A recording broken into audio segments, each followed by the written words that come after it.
kurikulum pariwisata di Kabupaten Pangandaran bersama narasumber Sekretaris Disdikpora Kabupaten Pangandaran, Bapak Dodi Jubardi. Assalamualaikum, selamat sore Pak Dodi. Sore, Assalamualaikum warahmatullahi wabarakatuh, Mbak Ipa. Waalaikumsalam Pak Dodi, apa kabar? Alhamdulillah, baik. Alhamdulillah. Pak Dodi, ini mengenai kurikulum pariwisata di Kabupaten Pangandaran, ini kira-kira apa sih Pak hal yang mendasari diadakannya kurikulum pariwisata ini di tahun ajaran baru? Ya, jadi sesuai dengan visi Kabupaten Pangandaran, bahwa visinya itu adalah Pangandaran juara dengan mengedepankan pariwisata berbasis dunia yang berdasarkan pada peningkatkan karakter yang berkearifan lokal, sehingga dengan visi yang itu semua keberadaan masyarakat harus mendukung kesuksesan tentang pariwisata yang mendunia itu, dari mulai anak-anak sekolah sejak dini, kemudian juga masyarakat secara umum. Nah, kuncinya bagaimana anak sekolah bisa mengenal pariwisata yang ada di Kabupaten Pangandaran dan seperti apa perlakuan masyarakat Pangandaran terhadap wisatawan. Tentu itu harus diberikan kepada anak-anak sekolah biar mereka memahami, kemudian juga mengimplementasikan dalam kehidupan sehari-hari sebagai daerah kunjungan atau tujuan wisatawan. Mungkin itu, Mbak. Baik, karena sesuai visi dan misi Pangandaran ya Pak ya, untuk menjadi Kabupaten Pangandaran Kabupaten Pariwisata berkelas dunia kita. Baik, nanti untuk implementasinya sendiri Pak Dodi seperti apa sih di sekolahnya? Karena kan ini dari PAUD, SD hingga SMP. Implementasi di lapangan seperti apa nantinya? Implementasi pelaksanaan kurikulum berbasis pariwisata tentu pada tahun ajaran ini kita belum bisa berdiri sendiri menjadi sebuah mata pelajaran. Tetapi perencanaannya masih diintegrasikan kepada mata pelajaran yang sudah ada pada saat ini. Jadi semua mata pelajaran harus memberikan pemahaman berkaitan dengan pariwisata Kabupaten Pangandaran. Karena regulasinya kita belum selesai atau belum sampai kepada mata pelajaran yang dikhususkan membahas tentang pariwisata.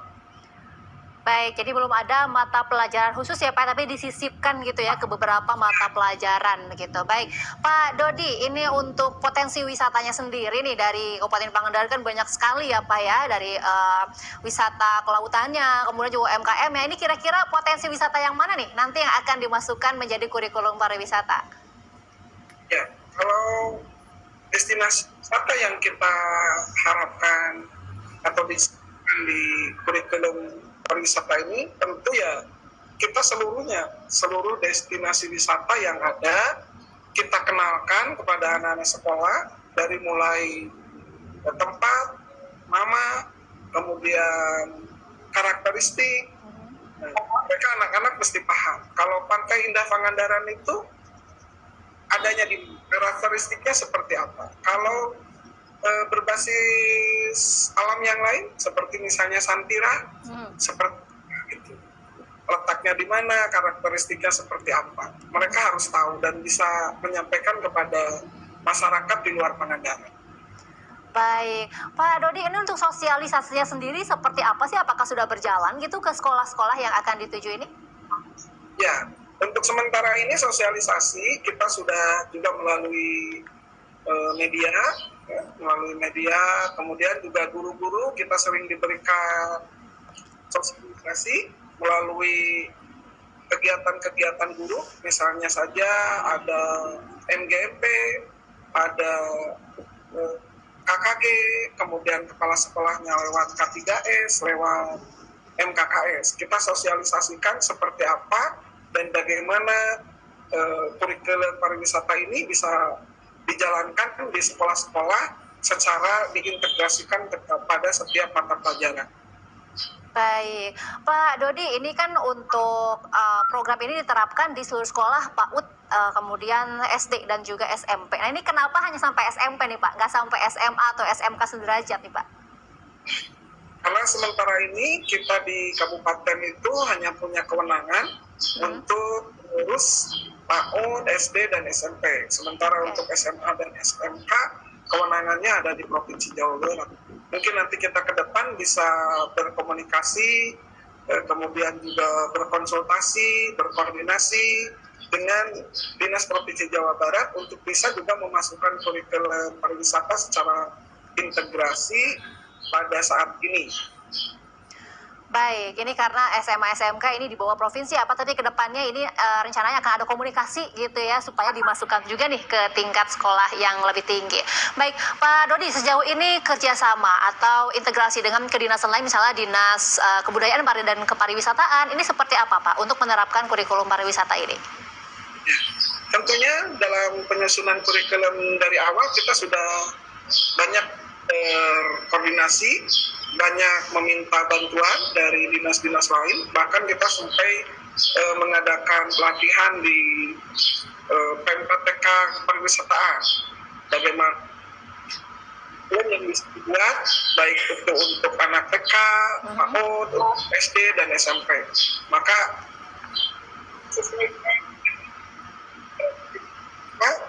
kemampuan siswa dalam pengenalan pariwisata ini sudah kita lakukan dengan berbagai sektor yang punya kepentingan di kepariwisataan ini. Baik, lalu kerjasama atau kolaborasi dengan universitas atau kampus-kampus nih Pak yang memiliki jurusan kepariwisataan, kan ini banyak sekali ya Pak ya di Jawa Barat gitu. Ini seperti apa Pak dari Dinas sendiri? Kalau dengan kampus-kampus secara khusus kita belum pernah datang audiensi meminta pengembang, tapi kita mengundang guru besar dari UPI pada waktu itu Prof. Jam'an Satori kita undang sebagai narasumber bagaimana itu sudah 2 tahun 3 tahun kebelakang indikator-indikator ketika kita mau membuat sebuah kurikulum. Nah, pada waktu itu kita diberi penjelasan sama Prof.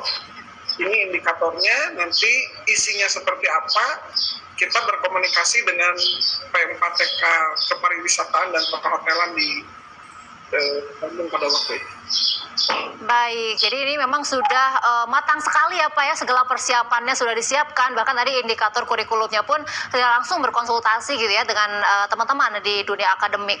Lalu ini Pak, dengan pihak-pihak lain seperti PHRI dan organisasi-organisasi lain yang menangani kepariwisataan sejauh ini seperti apa Pak? Apakah mereka juga bentuk dukungan apa nih yang mereka berikan ini untuk dinas sendiri, khususnya di Pangandaran?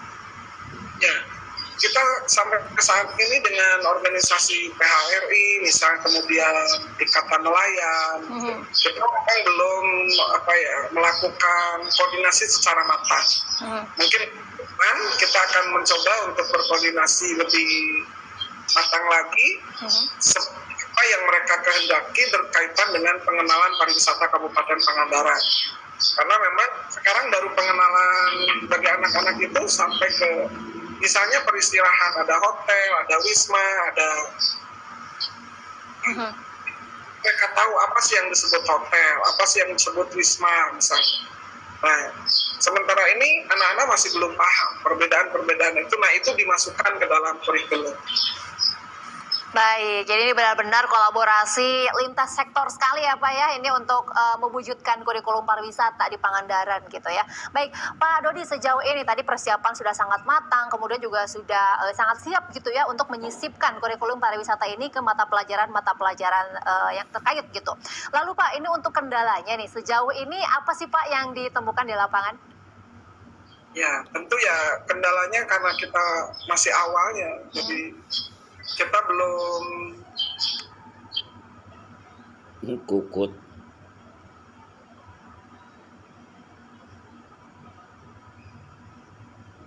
Suara anak kemana? Implementasinya masih agak kurang sehubungan ya masih tahap-tahap awal seperti ini. Jadi kendalanya ya masih belum merata tingkat informasi yang disampaikan kepada teman-teman pendidik yang ada di Kabupaten Pangandaran. Baik, jadi seperti itu ya Pak ya, tapi ini secara perlahan ini mulai dipecahkan juga ya Pak ya, kendalanya sembari berjalan gitu. Baik, Pak Dodi, ini untuk pemanfaatan akses media digital sendiri, ini dalam kurikulum pariwisata nantinya ke depannya seperti apa sih Pak? Ya, kita akan memanfaatkan internet juga untuk mempromosikan seluruh destinasi wisata yang ada di Kabupaten Pangandaran. Dan secara khusus Pangandaran ini proses digitalisasi di sekolah-sekolah sudah sangat berjalan. Kita sudah fasilitasi internet 5-10 Mbps, kita sudah fasilitasi sarana prasarana berbentuk teknologi, misalnya touchscreen, web panel, komputer, kita sudah fasilitasi semuanya.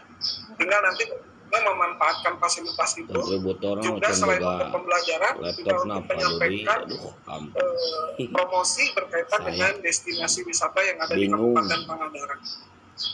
Baik, sarana prasarana sudah sangat siap ya Pak ya, apalagi anak zaman sekarang ini sangat internet sekali gitu ya Pak, media sosial TikTok, Instagram semuanya juga mereka sudah paham gitu. Lalu Pak Dodi ini bagaimana Pak dari dinas sendiri manfaatkan teman-teman dari Mojang Jajaka Kabupaten Pangandaran ini untuk merealisasikan perwujudan kurikulum pariwisata ini? Apakah turut diajak juga untuk berkolaborasi? Ya, tentu media sangat penting sekali.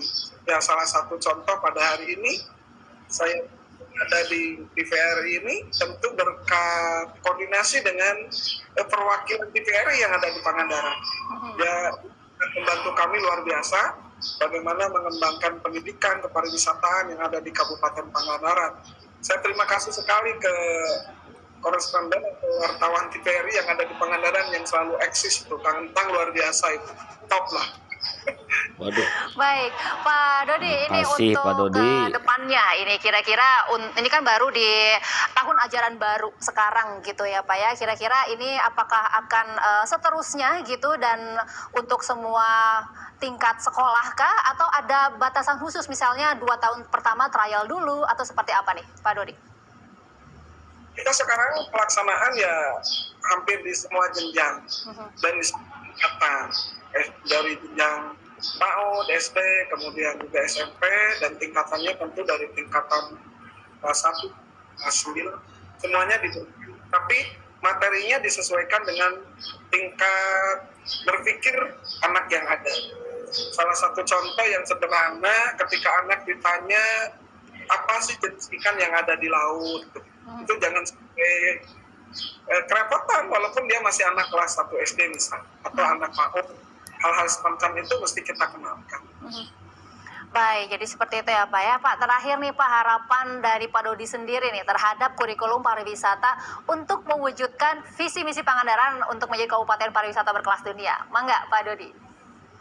Tentu harapan kami dan Dinas Pendidikan berkaitan pelaksanaan kurikulum pariwisata ini, mudah-mudahan dari Kementerian Pendidikan dan Kebudayaan Republik Indonesia bisa memfasilitasi kami sehingga regulasi kami melaksanakan itu menjadi legal, karena memang regulasinya sudah dikeluarkan. Dan alhamdulillah, misalnya contoh pelajaran bahasa Inggris, tentu bagi Kabupaten Pangandaran itu sangat diperlukan karena untuk melayani wisatawan asing yang datang, yang pada saat ini mungkin kurikulum bahasa Inggris di sekolah dasar masih belum bisa dilaksanakan. Tapi kemarin